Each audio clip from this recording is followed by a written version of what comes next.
Hej, mit navn er Julia. Jeg skal vise jer, hvordan I laver en rigtig lækker og simpel skinkestang med stegte svampe i. Den smager så godt og er virkelig nem, så lad os komme i gang. Det første, jeg skal klare, det er svampe og løg. Jeg bruger hele min champignon i dag, men du kan gøre dem ekstra lækre med nogle kantareller, Karl Johan svampe eller hvad man har lyst til at bruge. Dem har jeg allerede gjort klar, fjernet jord, lige skåret bunden af. Og så er det bare at få skåret ud i nogle stykker. Man kan vælge at gøre det fint, man kan vælge at gøre det groft. Jeg gør det sådan lige midt imellem de skrumper, og så sådan en hel del, når vi lige steger dem på panden. Så til løget her. Og igen, det snitter jeg altså ikke groft, men heller ikke sådan super fint.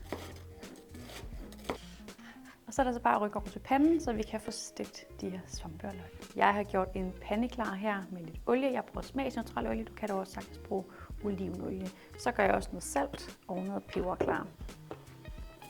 På med både svampe og løg. Og svampe her, de afgiver altså en hel del vand. Så sørg for at have god varme på, så vi kan få noget farve på svampene. Og rør ikke alt for meget i mixet. Vi vil nemlig gerne have den her farve, som jeg nævner, på svampene her. Hvis man gerne vil gå lidt væk fra det klassiske, så kan man også vælge at komme en buket frisk timian i, f.eks. at stege med, og også tilføje lidt hvidløg og så videre, og måske også tilføje nogle krydderier. Så får den her skinkestang en helt anden smag. Så man kan virkelig twiste den, så den får den smag, som man godt kan lide. Så salt og peber på. Så til skinken. Jeg har her noget frokostskinke. Men du kan altså også nemt bruge skinketern, skinke i strimler. Du kan også gøre det lidt ekstra lækkert og for eksempel bruge kogt hamburg. Du skærer ud i nogle mindre stykker, hvis du har en rest fra aftensmaden. Og du kan også køre den over i noget helt andet, hvis du vil, og for eksempel bruge noget stegt kyllingebryst skåret ud. Det kan være, at du har en rest fra en flæskesteg eller noget helt andet. Så det er så ikke længere en skinkestang, men det fungerer altså også super godt i, hvis man lige har en rest kød af et eller andet fra aftensmaden dagen før. Den her, den skal skæres ud i nogle strimler. Og så kører jeg den altså også lige et par gange herover. Så er den klar. Jeg har kommet mit svampe- og løgmix op i en skål.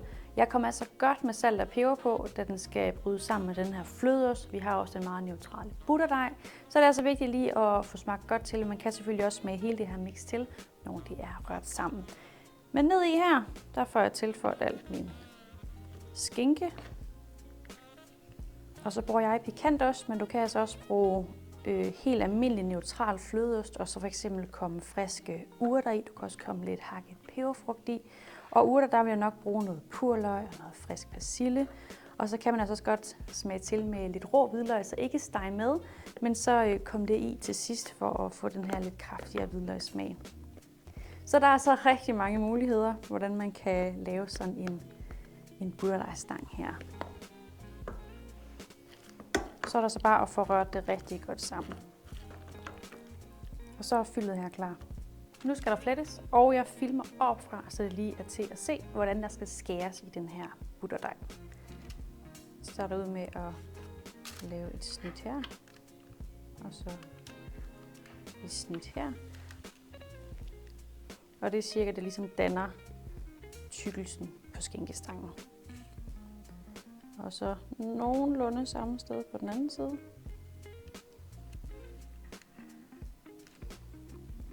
Og så skal der herefter skæres skråt.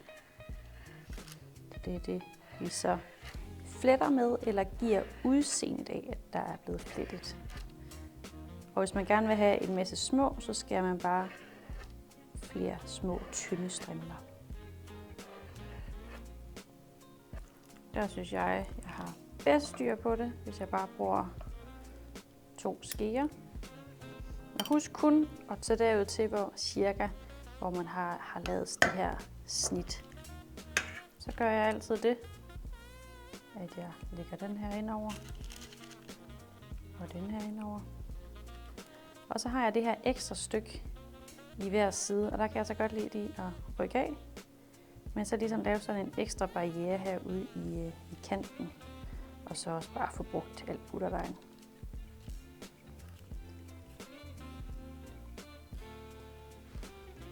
gør jeg bare lige i hver side. Og her der er et noget større stykke at gøre godt med.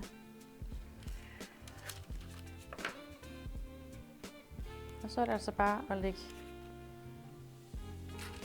de her butterdejsklatter ind, og nogle af dem giver altså lige sådan et nap.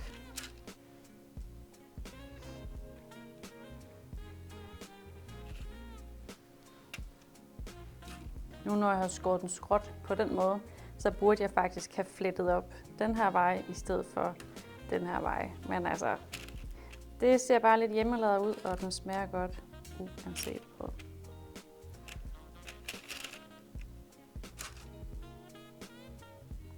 Prøv lige at lappe lidt sådan her. Så. Så har jeg noget let pisket æg her. Får jeg bare penslet på hele toppen. Sådan der. Jeg har allerede sat min ovn på 210 grader varm luft. Vi vil gerne have, at butteren får det her chok af varme, som gør, at den rigtig puffer op og bliver så lækker og gylden. Jeg kan også godt lide at toppe med sesam. Det er valgfrit. Du kan også bruge solsikkekerner eller græskarkerner. Du kan også bruge noget birkes, eller bare lade den være, som den er. Jeg synes bare, at det her giver sådan lige lidt ekstra god smag. Så skal den bare ind og bage, indtil den er lækker og gylden.